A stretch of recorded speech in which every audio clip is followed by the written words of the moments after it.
Bangkok is widely considered as one of the most heavily traffic-congested cities in the world. The condition has long caused economic, social, and quality-of-life problems to Bangkok citizens. To initiate a sustainable solution to such problems, Bangkok Mass Transit System Corporation Limited, or BTSC, eventually a public company, was granted a concession from the Ministry of Interior and signed a concession agreement with the Bangkok Metropolitan Administration, or BMA, to build, operate, and transfer an elevated mass transit railway system in central Bangkok. The concession agreement gives BTSC the right to operate the mass transit system for a period of 30 years. The BTS project is the first modern mass transit project in the world that has been solely funded by the private sector without subsidy from the government.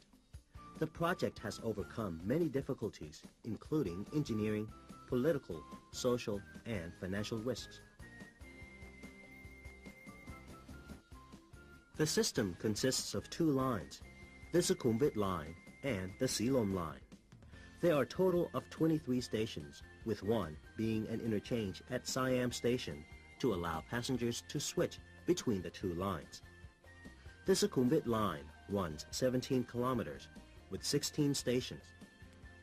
Starting from Onut Station near Soi Sukhumvit 81 on Sukhumvit Road, the line passes over Prakanong Bridge, going to Prakanong Station near Prakanong Junction, Ekamai Station near Wat That Thong and the Eastern Bus Terminal, Thonglaw Station near Thonglaw Junction at Soi Sukhumvit 55, Prompong Station near the Emporium Shopping Center and Benjasirik Park, Asok Station near Asok Intersection at Soi Sukhumvit 21, and Nana Station near the Ambassador Hotel.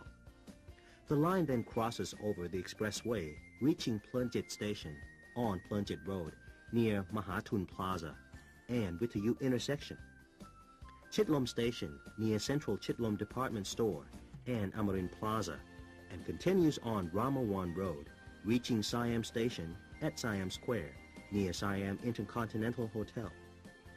Here, the line turns to Payatai Road at Patumwan Intersection, going to Rajatevi Station near Elephant Head Bridge and the Asia Hotel, Payatai Station near Si Ayutthaya Intersection, Victory Monument Station near Victory Monument, where the system then passes to the right of the monument heading to Pahon Yotin Road, and Sanam Pao Station near Channel 5 Television Station and Payatai 2 Hospital. It then continues to Ari Station near the Thai Farmers Bank and IBM Building, Sapan Kwai Station near Paulo Hospital and Wat Pai Tan, finally reaching the terminal at the northern end of the line, Mochit Station in front of Jatujak Park. The Silom line runs 6.5 kilometers with 6 stations, starting from Sapan Taksin Station at Taksin Bridge on the Bangkok side of the Chao Phraya River. From here, the line goes along Sathorn Road and reaches Surasak Station near Surasak Intersection. The line continues along Sathorn Road, then turns into Narathiwat Ratchanakarin Road to the next stop at Chongnonsi Station near Diamond Tower. The line then turns to Silom Road, arriving Saladang Station close to Silom Complex Shopping Center. The system passes Saladang Intersection, turning to Ratchadamrit Station on Ratchadamrit Road near the Regent Hotel. Then the line turns to Ramawan Road, reaching Siam Station at Siam Square, passing Patumwan Intersection and terminating at the National Stadium Station at the end of the Silom line.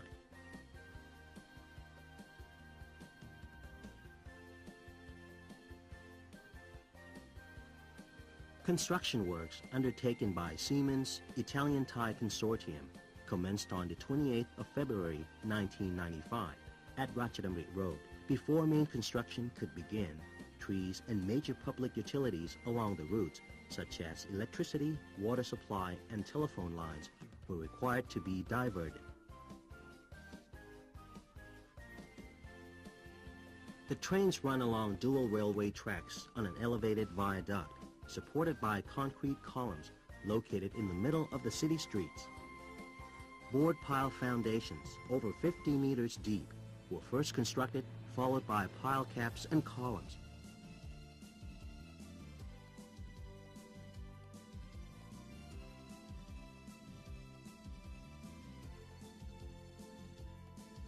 Columns of typically 2-meter width are located in the road median at intervals of 30 to 35 meters.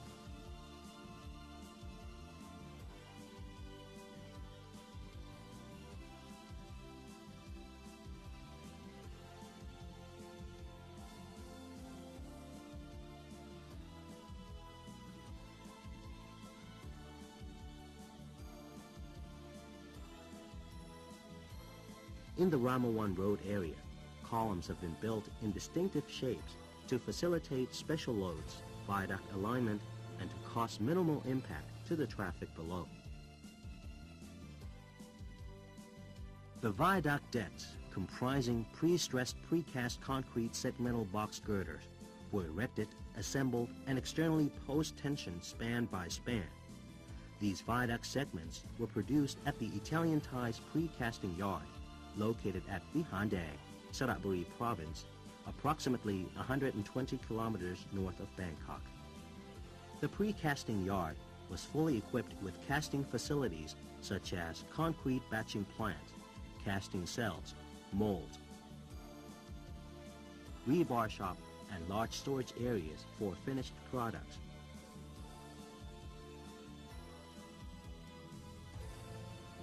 While the external post-tension box girder technique provides ease of transportation of each segment through the busy street of Bangkok, it requires each box to be precisely matched.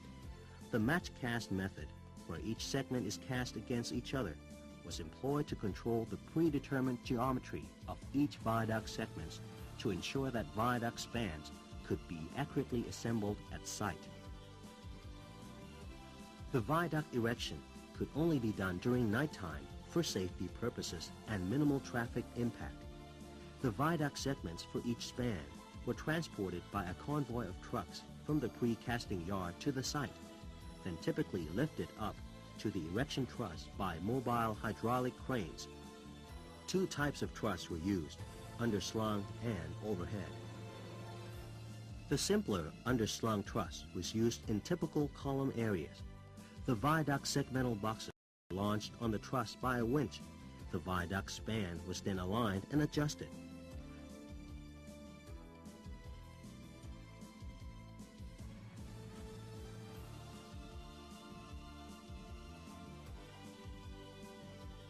Subsequently, external stressing ducts and strands were placed.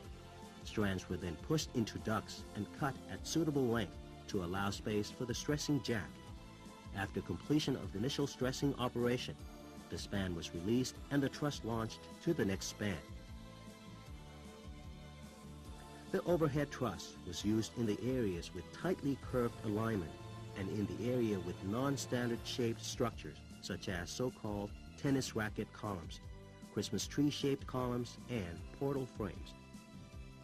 At 5 locations over road junctions, spans of more than 40 meters were required, making the typical viaduct erection method using precast elements impossible. In these cases, a balanced cantilever method was employed. For this method, segments are cast in place using traveling formwork precision at both sides of column heads, enabling segments at both ends to be simultaneously cast in a balanced manner.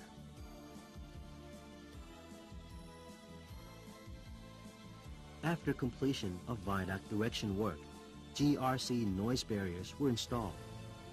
Concrete track plinths were cast onto the viaduct deck, followed by laying of track work. Precast cable troughs were then put into place.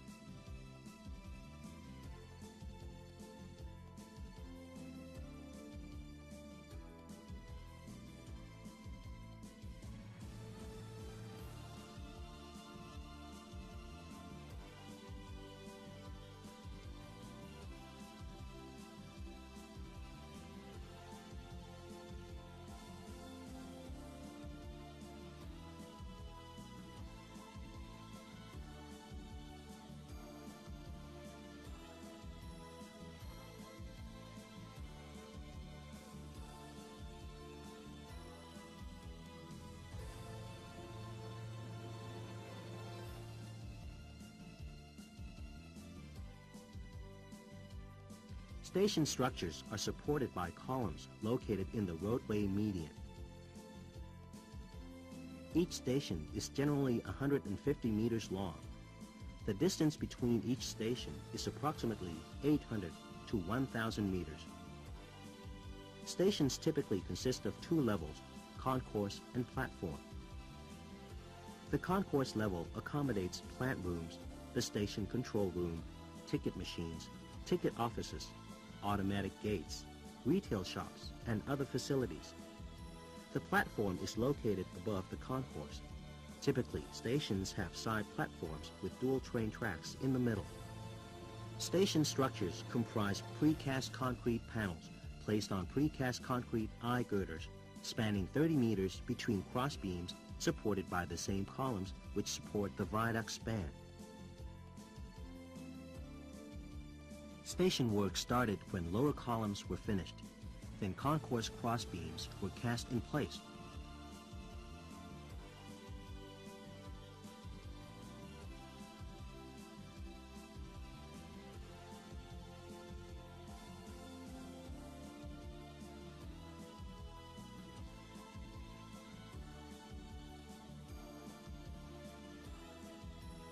Column heads were then cast and viaduct segments were erected through.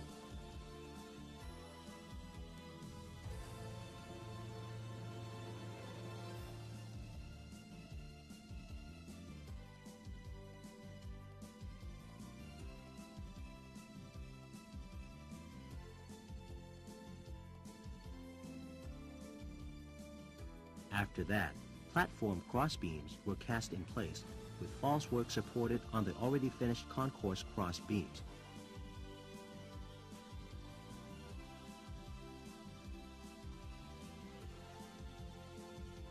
Precast concrete eye girders were then placed on cross beams, starting at concourse level first, then at platform level.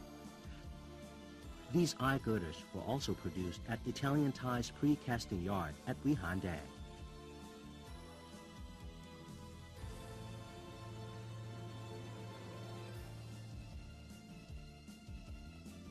And transported by trucks to the construction site.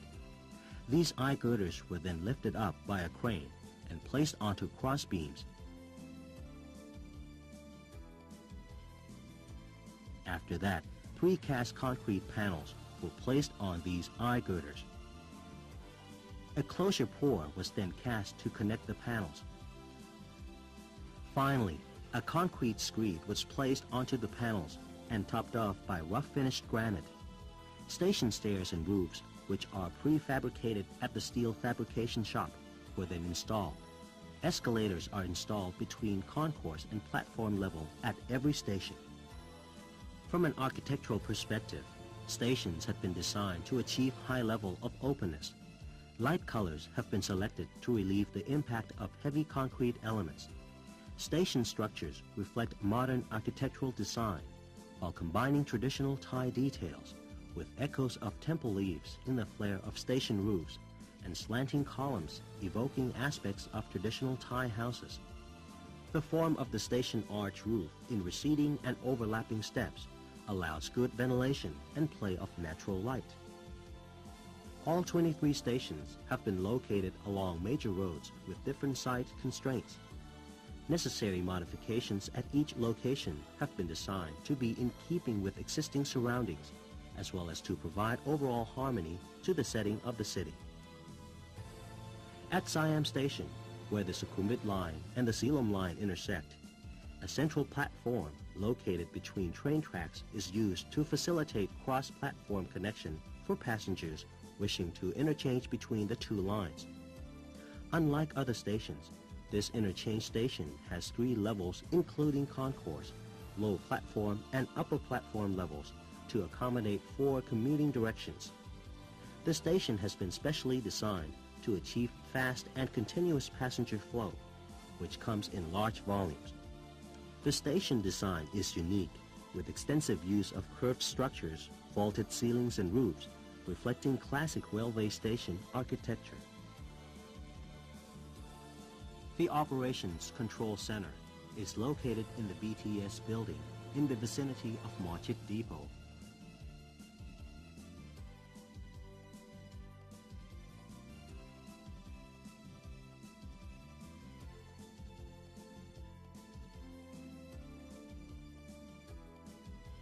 which is also the office of BTSC's management and staff.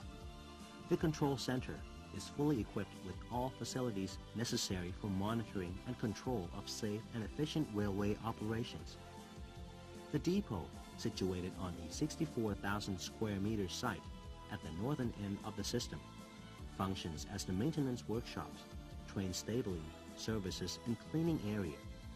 The Viaduct power substation of the Metropolitan Electricity Authority is also located in this area and supplies power to the BTS system, together with another power substation at Pai Sing To near Asok intersection on Sukhumvit Road.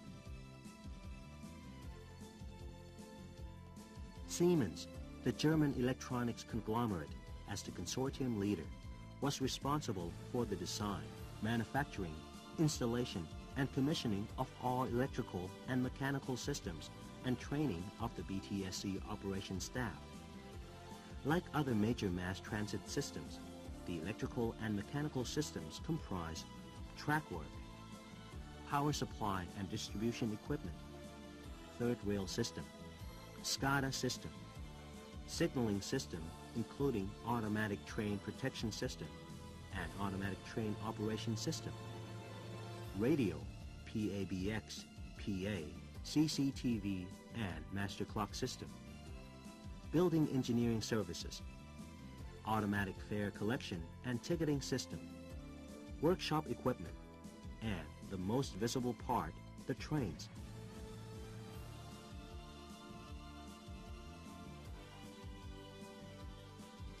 Trains for the BTS system were manufactured in the Vienna and Graz factories of Siemens Transportation Systems. The rolling stock was designed based on service-proven technology, developed further and made suitable for the operating conditions in Bangkok.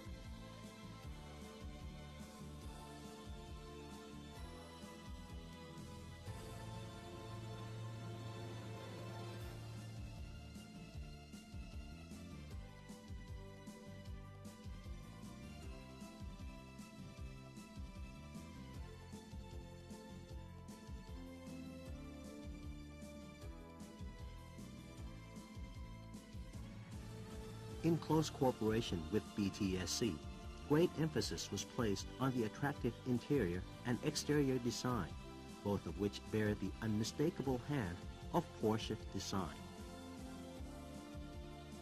The interior design of the trains was inspired by the Dutch painter Mondrian. The blue, red, and white colors on the outside represent the colors of the Thai national flag. The celebration of the rollout of the first of the 35 trains was held in Vienna in April 1998.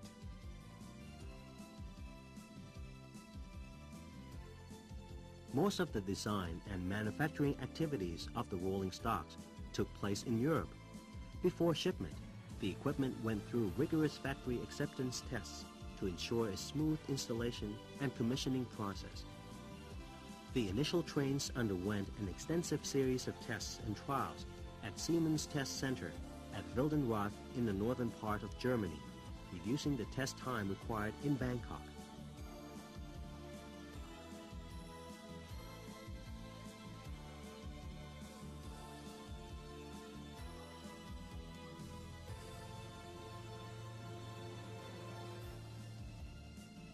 The first train was unloaded at Lam Chabang Port and arrived in Bangkok on the 10th of October, 1998. The arrival received a warm welcome from the public.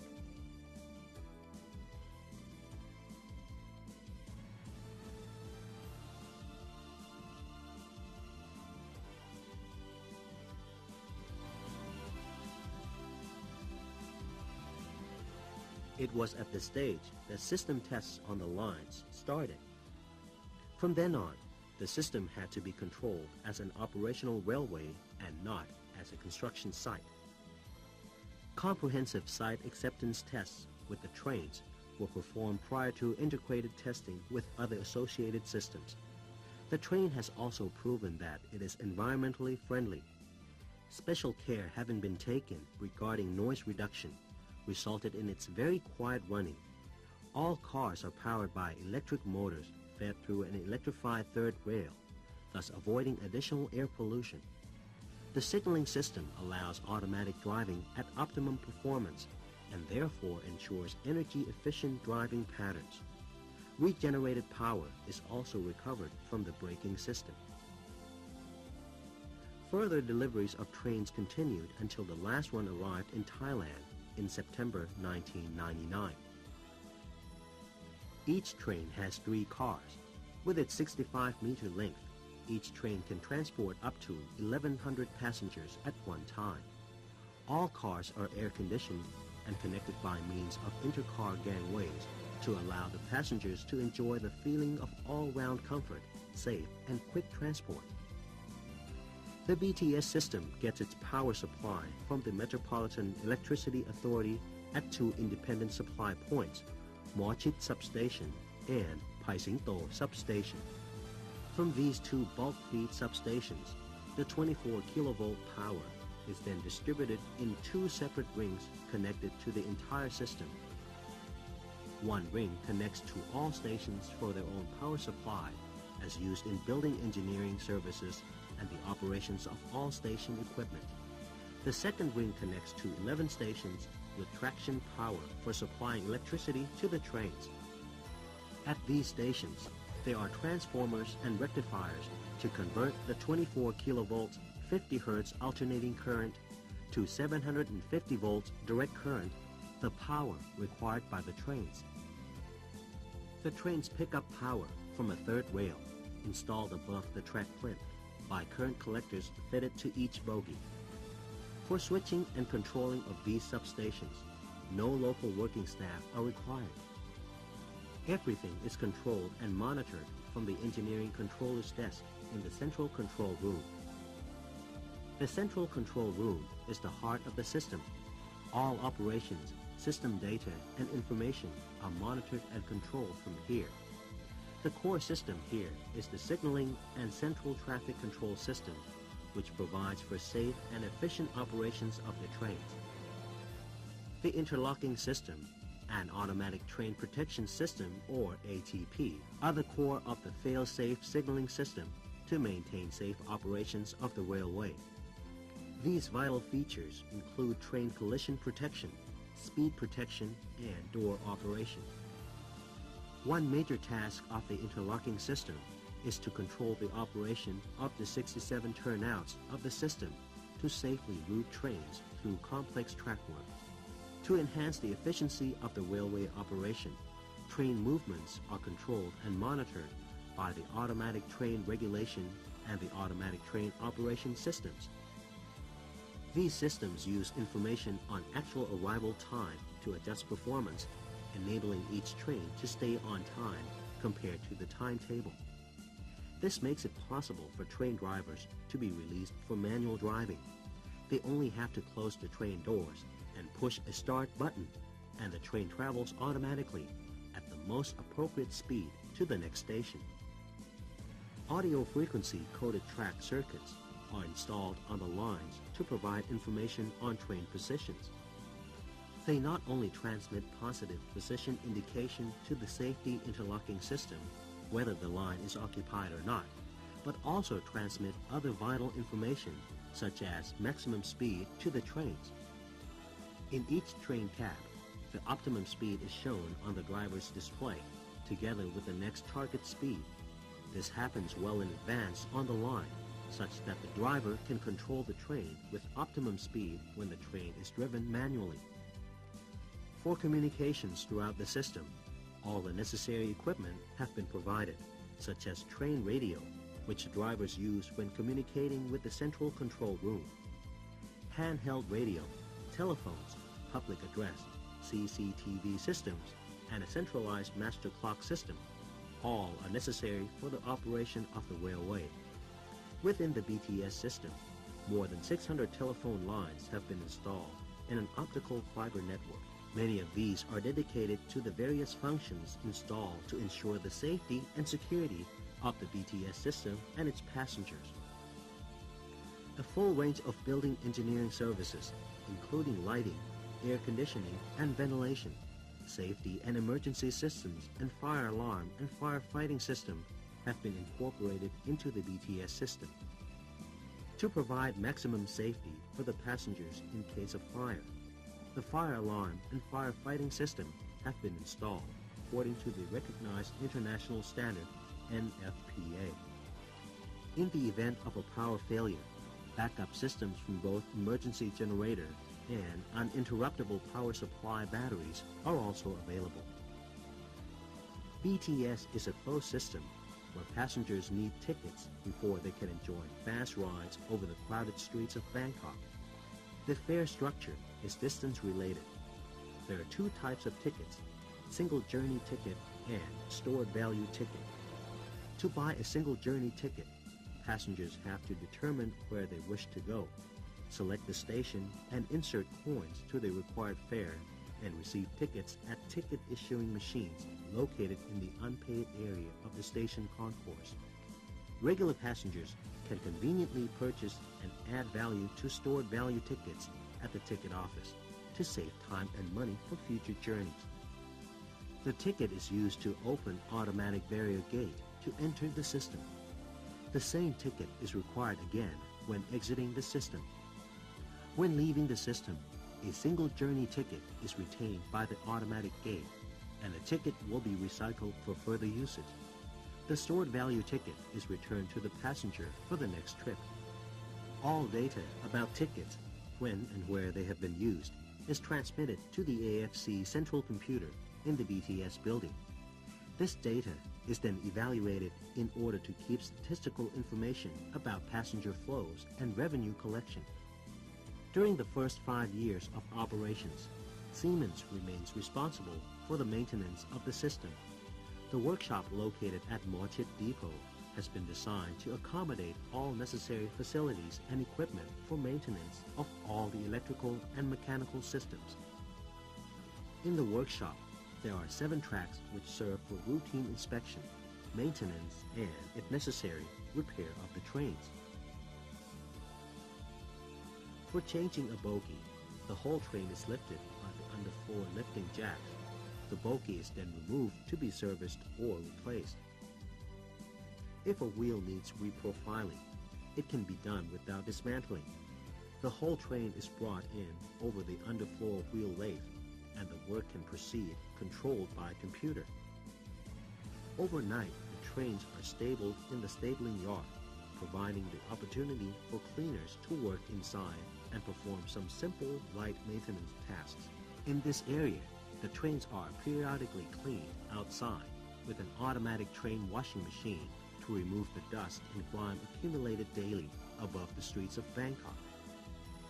Because the BTS project is new to Thailand, training of the operation staff was extremely important as experienced personnel were not available. Training started nearly 2 years prior to commencement of commercial service to provide invaluable theoretical training and hands-on experience of the system in operation. BTS adopted the Train the Trainer scheme to develop this new organization. Firstly, groups of key instructors were recruited and trained both on-site and in Europe in 3 main disciplines: train, control, and station. Then these instructors were used to teach and train remaining basic staff such as train drivers, line controllers, and station supervisors. To retain technology transfer and know-how, these instructors took up lower and middle management positions, facilitating the implementation of a competent management structure. During the last 2 months prior to the commercial opening of the system, besides taking normal on-the-job training, all staff were trained with various simulated incidents including detrainment and passenger evacuation. Moreover, station staff were also trained on an advanced firefighting course to enable them to handle the situation more safely and effectively in case of fire. Prior to the revenue service opening, the fully trained operational workforce of 800 people was attained, plus a maintenance crew of approximately 200 persons, predominantly employing Thai people. The system opened to serve the public on the 5th of December 1999 to coincide with the celebration of His Majesty the King's 72nd birthday anniversary. The system is open daily from 6 o'clock in the morning to midnight. Since the arrival of BTS, traveling in Bangkok has never been better. The system has been warmly welcomed as the services have been reliable, punctual, safe, convenient, and friendly. More facilities, including escalators and connecting bridges to the nearby buildings to provide more comfort and convenience to passengers, are underway. In the future, passengers of the BTS system will be able to extend their traveling patterns to Samrong, Wong Vien Yai, and Rama 3 through the route extensions of the current system. Moreover, passengers will be able to interchange with the MRTA underground train system at Mochit Station, Saladang Station, and Asok Station, and the BERTS or BERT system at Payatai Station. Bangkok Metropolitan Administration and BTSC are proud to take the first decisive step in the development of a fully integrated mass transit system for Bangkok.